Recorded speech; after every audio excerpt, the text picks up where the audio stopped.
Hello everyone, it's BramButterham here, bringing you the first video in a new series that I'll be doing, a playthrough of Dragon Age Origins.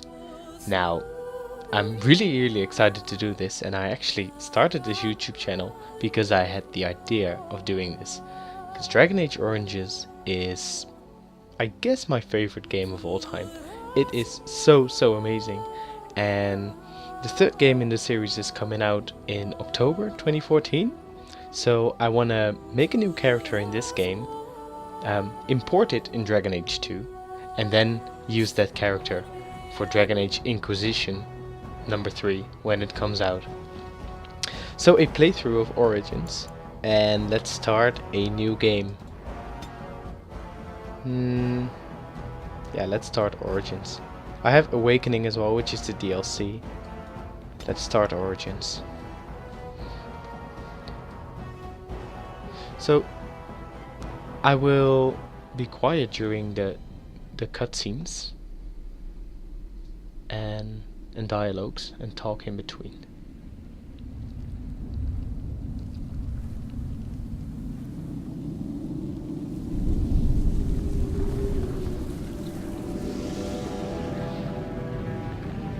The Chantry teaches us that it is the hubris of men which brought the Darkspawn into our world. The mages had sought to usurp heaven, but instead they destroyed it.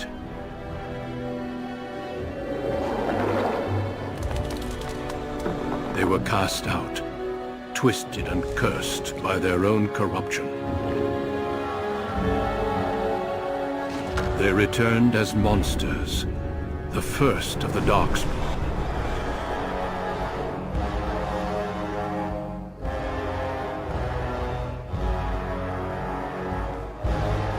They became a blight upon the lands, unstoppable and relentless.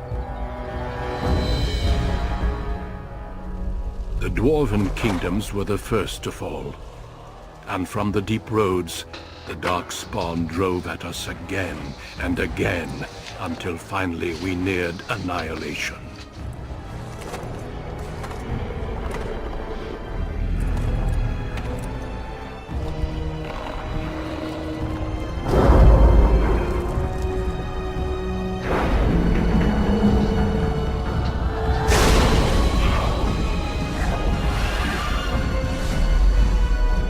Until the Grey Wardens came. Men and women from every race, warriors and mages, barbarians and kings. The Grey Wardens sacrificed everything to stem the tide of darkness, and prevailed.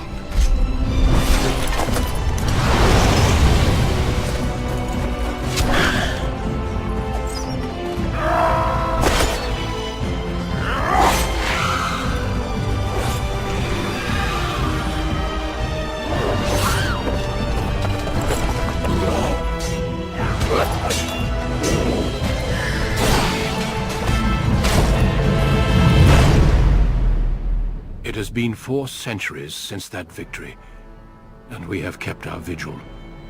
We have watched and waited for the Darkspawn to return. But those who once called us heroes have forgotten. We are few now, and our warnings have been ignored for too long.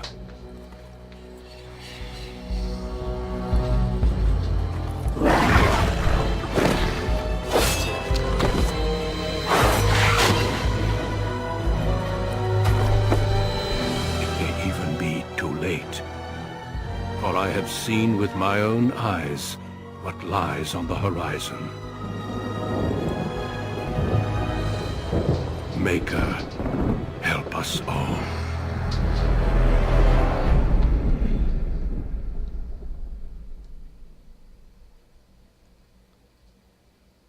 What an awesome introduction. I can watch that over and over again. Oh, it's brilliant. So this playthrough, I decided that I wanted to play as a mage. And that's mainly because from experience I know that you have a good couple of melee tanky companions throughout the game, and I think mages are really fun to play as tactical wise, because that's what I love about this game, the tactical combat. So I'm going to play as a mage. Now let's see if I play as a mage human. This is my background, the circle of magi.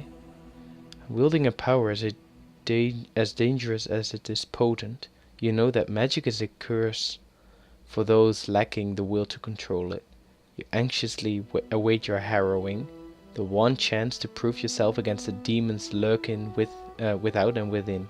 Succeed or be slaughtered by the knights who ward against your kind. Okay, so that's as a human. Let's see if we have a different. So as an elf. Oh, we are from the circle as well. Can we be a? We cannot be a dwarf and a mage at the same time. That's a shame. So an elf mage. What's the background of an elf? Let's see. No. An elf once enslaved by humans. Elves have lost their culture. Okay, so in this game they are still the suppressed kind, and they have racial benefits of extra willpower and magic. Which is good. Willpower determines the amount of stamina that you have as a warrior, or mana that you have as a mage to cast spells, and extra magic. Now humans have, I guess it would be balanced. Yeah, humans have a bit of everything, and dwarf has strength, I presume. Yeah. Okay, so let's go for an elf then, because he has extra magic and willpower. That's always nice. And we are a mage. Are we playing as a male or as a female character? Let's see. I'm not spoiling anything, but I'm going to be a female for a good reason. Greetings. Greetings. Oh, now this is a lot you can play around with. All kinds of different presets. Now, what kind of woman is a bold? Oh, come on. What kind of woman is a mage? I guess she would be a mage. Her skin. Ooh. I'm not going to bother too much with this. Because yeah, it doesn't really matter, I guess. It doesn't change any of your stats. Yeah, let's go. I don't know. Let's go for this. And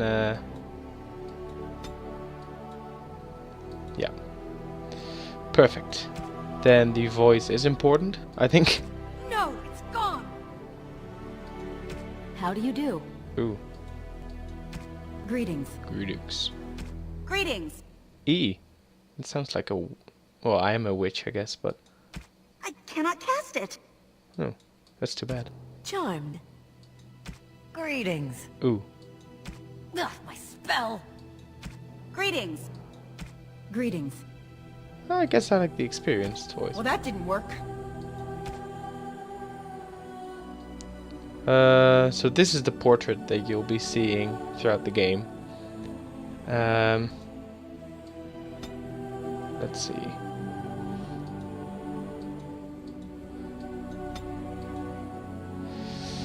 That's what? You can have expressions. Yeah. Well, that's weird. Well, this is perfect. Let's go like this. And we are called Neria. No, we are not called like that. We are called.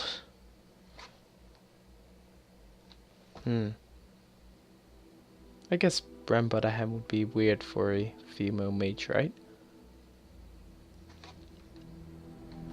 My name is called.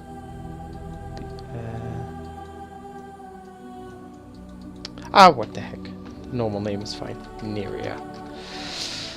Okay, so there we go. This is our character. And now we have points to spend. And this is really, really important. Because in this game you have strength, dexterity, which is sort of your agility, willpower, as I mentioned, that determines your stamina and mana, your magic, your strength of spells, cunning. It's basically the sort of let's see what the description is. Cunning determines how well a character learns and reasons. Most skills, such as herbalism and combat tactics, require a quick mind to master, and an observant eye can more easily find weaknesses in enemy armor. Rogues benefit most from this statistic, as many of their class abilities and special attacks rely on subtlety or reading the target, not raw strength. So that's cunning. And constitution is basically your resilience. The higher your constitution is, the more damage you can take before falling on the battlefield. So we obviously want to focus on magic and on willpower. I think it's a good thing to start off with a good bit of magic and willpower straight away. We will focus on strength maybe a bit to be able to wear some armor later on in the game. That usually requires strength.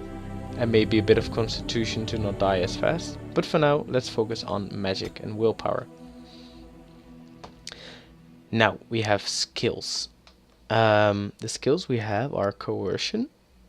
This can really help in conversations if you have to persuade people into helping you, for example. Stealing is basically just ordinary pickpocketing. Trap making, which I don't think is really helpful in this game or really useful.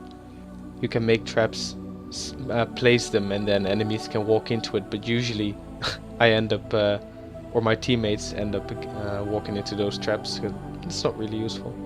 Neither is survival, tracking animals. Yeah. Herbalism is really helpful though, in creating potions, poultices, and salves from common herbs. So health potions, mana potions, stuff like that. Really helpful. Poison making. Yeah, can be funny to like dip your swords into a poison and do more damage. Combat training is really helpful. Mages can do more or can take more damage from an attack before it interrupts their spellcasting. So if I'm trying to cast some sort of really advanced spell and someone hits me in the back with a sword, my spellcasting can get interrupted. So I guess let's go for combat training for now. And this is probably the most important tab in the game. These are all the spells that mages can learn. Now obviously I am a mage, so I have these 4 spells: Arcane Bolt, which is a more powerful attack, a shield, staff focus for more damage in general, and Arcane Mastery, the same, a permanent bonus to spellcasting. I will go over these in a bit more detail in game, but Primal, you control the elements: fire, earth, ice, lightning. Creation, mainly in healing, paralysis, glyphs, I guess you'd call them. Certain areas where if your enemies or allies stand in these glyphs, they get paralyzed, protected, repulsed, or neutralized, stuff like that. Spirit, which is a funny tree, which does all kinds of things with like mana. If you face an enemy mage, you can drain its mana. You can do all such of things on a spirit level. Entropy, which is related to that as well, and this is the tree that I really like. You have the paralysis spells, so lock one enemy into place. You have disorient, so one enemy that gets hit by this spell gets disoriented and starts attacking others, and it's a really fun spell. Putting enemies to sleep, giving them a nightmare, which does tons of spirit damage. Mass paralysis, really fun. So now to decide which spell to go for, we have 2 points to spend. And I think I really want to get to this spell, the Stone Fist. That is really useful. As is Winter's Grasp in the Primal Tree. Healing is always good to heal you or your teammates.